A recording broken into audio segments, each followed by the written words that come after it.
What's up, Samurai? We are back some more Trove, and today we're going to be talking about the new dragon. Yeah, you can already see people dancing around with it in the background. The Cosmic Dragon, the Cosmic Primordial Dragon is finally in the game. This has been years in the making, and let me tell you, its implementation is the worst implemented dragon I have seen in this entire game. In my years and years and years and years of playing Trove, I've never seen an item in game that so emphatically, like 100% shows the devs are just so out of touch with the actual game and the actual like items that are required in order to craft this dragon. Like it's absolutely insane how much this dragon costs. Even for somebody like myself who's at the end game and I've been playing this game for many, many years, I still look at this dragon and I just think, dude, I got it on the test server. I'm probably not going to craft this on the live server, but we'll explore the crafting components a little bit later. First, let's judge this dragon accordingly, objectively, as it were. You know, we're going to end up looking at how this dragon stacks up to the other primordial dragons. Well, visually, I think that the style of the dragon fits quite well. I think that it looks really cool. It's got really nice shading to it. It's not really my style, but I do feel that it fits very, very perfectly with the cosmic gems because it's got all of the cosmic gem colors on it and somehow doesn't just look like an absolute mess. It is going to end up being a reskin of the Mag Rider dragon, obviously, you know, from the Heroes update a couple years back. But whatever, it's here. That's fine, cool, whatever. You know, like it's kind of a flex dragon, right? Same as the other primordial dragons. But what is the passive ability of this dragon? Well, the Primordial Air Dragon has fast wingspan, or fast flight. Then there's going to end up being the Fire Dragon, which basically shoots a machine gun of fire breath. And then there's going to end up being the Water Dragon, which will end up having water explosions around their fireballs. This dragon's shots look terrible. The VFX is completely busted on it. As you can see, the smoke just kind of goes, like it spirals around me. The explosion itself is just a reskin of another dragon that I've already seen. Okay, whatever, cool, you know, so what? What about the passive ability? Well, it doesn't actually do anything unique gameplay wise. Instead, it's just a super duper simple, really, really lazy stat increase. And not a good one at that. It makes it so that when equipped, completing dungeons gives the rider and nearby Trovians a temporary light increase. Now, from the patch notes, it says that this light increase is going to last 6 hours from the last dungeon that you end up completing. I'm not sure how that's going to end up factoring in whatever. It could be exciting, you know, just because, oh, okay, well, that kind of sucks that it doesn't affect gameplay, but at least I end up getting some decent stat bonuses out of it, right? Wrong. You get 25 light. I don't know in what world the developers of this game think that 25 light is significant enough for us to actually bother crafting this dragon, but it's not. What do the other primordial dragons do? Well, the main reason people are getting them is because arguably you don't really use the gimmick of any of the dragons anymore just because it's been obliterated by time. You know, we've had all of the classes get reworked. So many of them are speedsters now. There's just no reason to end up using any of the primordial dragons other than, oh, I like the way that this one looks or something, right? Or maybe the water dragon because its fireballs have the highest block damage for a dragon's fireballs, right? But point being is, okay, well, maybe you don't want to end up getting the dragon, you know, or maybe you don't want to end up using the dragon, but you still get it because it ends up giving you a huge power rank increase, but more specifically, it'll end up making it so that you get a 10% stat increase to all of the gems of its elemental type. So we finally get a 10% increase to our cosmic gems, meaning that we actually end up getting some extra light value. So my face cam's kind of covering it, but we get 40% crit damage, 415 light, 3136 physical damage. This is a perfect cosmic gem. Of course, you know, I have all of them spec'd into light. So ultimately it's, you know, it's some nice extra stats, right? That's fine. But here's where it gets derailed. Okay. Everything about this dragon, I think, is fine. And I think that the passive stats of this dragon and even its implementation of the game, all of it seems to have been based off of the basic crafting recipe for all of the other primordial dragons. If this is what the cosmic dragon costs to craft, I would be okay with that. You know, that would actually be kind of a deal, right? But instead, this is what this dragon costs, which I'm sorry to say is absolutely asinine. This is stupid. Okay, this is the dumbest implementation I've ever seen of a dragon. None of this makes sense. And unfortunately, what this says to me is cash shop. That's what this dragon says to me, because dragon coins are in the cash shop, but diamond dragon eggs are also in the cap shop in a separate tab, by the way. So you would ultimately have to spend even more money because you gotta buy the dragon coins from the greater dragon caches, and then you gotta buy the empowered gem boxes for radiant pancakes, and then over in the crystalline cores you gotta buy out of a different cache.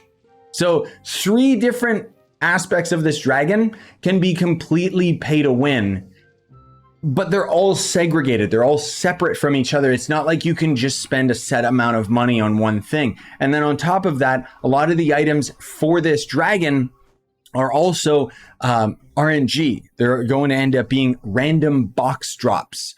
So in the crystal tab, you'll notice that there's the Geodian topside cache. These end up dropping a decent amount of cash, but basically off of my calculations, you would end up spending like something around like 60,000 credits or something like that, which you know, $100 gets you 22,000. So pretty expensive, right? But if we go into the deals tab, you'll notice that there's the delve downpour, and this actually gives us a consistent amount of 375 crystalline cores.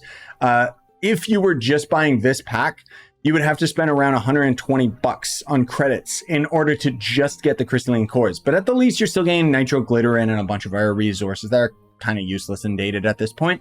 But whatever, at least you're getting it, right? Versus, you know, the other resources. Like, that's the thing is, okay, before I'm getting ahead of myself here, I want to get a very, very strong point across.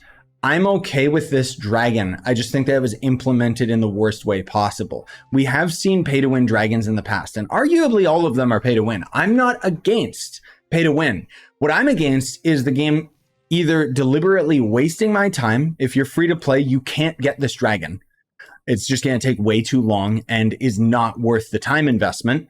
And it's also not worth the money investment either. Because when you think about it, the most expensive dragon in the game currently is the Star Chart Dragon, which arguably costs around $400, right? Which is quite expensive when you think about it, but you're getting everything out of the Star Chart. So suddenly it's not that bad, because suddenly you're getting some of the best allies in the game. You're getting some mounts just for kicks. You know, you're getting a lot of different things that ultimately make it so that it makes the amount of money that you're spending feel a lot better. I mean, I didn't pay to win the dragon or anything. I just happen to have like a crap ton of qubits from years and years of saving. But I'm just trying to make a point that this dragon probably costs a couple $100 and you get trash from it. Like 415 light might seem like a lot if you're at the early portion of the game, but it's going to be significantly cheaper to upgrade one piece of crystal gear. In fact, you can upgrade 3 pieces of crystal 4 gear for a cheaper amount of crystalline cores than this one dragon costs, and each C4 gear is going to give you 845 light on top of the movement speed and raw damage. So this just doesn't work for me. Okay, thank goodness we're on the test server, but as we've seen in the past, I don't think that the devs are going to listen to us. This crafting recipe is stupid, and whoever said it was okay and put this in the game clearly doesn't even play this video game, because they have no concept for how valuable these resources are and how much of a waste of time it would be for the average player to actually get this dragon, especially when you get such minuscule rewards back. But if they end up adjusting it and it costs this, but instead of fire gem dust, it ends up costing cosmic gem dust, I would be perfectly happy with that, because then this dragon would be its appropriate cost. Because let's be real, the stats that you get out of this dragon are literally based off of this crafting recipe. Okay. Now, there are some benefits that we do end up getting with this dragon. Obviously, we get to finally hit 47k PR and everything like that. But for the most part, this is just going to end up being a flex dragon.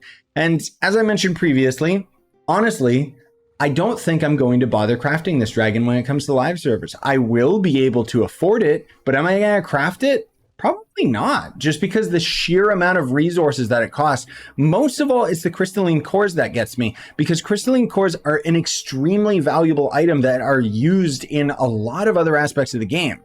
You know, we're not even going to end up addressing the fact that dragon coins need an overhaul and have needed an overhaul for years. Like, in the off chance that any of the devs are actually watching this video, you guys need to seriously reevaluate how dragon coins work. I know that GameAgo probably has like a gun to your head and says, oh, you got to make it so that we can get as much money as possible out of all the dragon cash and everything like that. But again, I'll make my same argument. I'm not going to spend money on this game if I don't see the light at the end of the tunnel.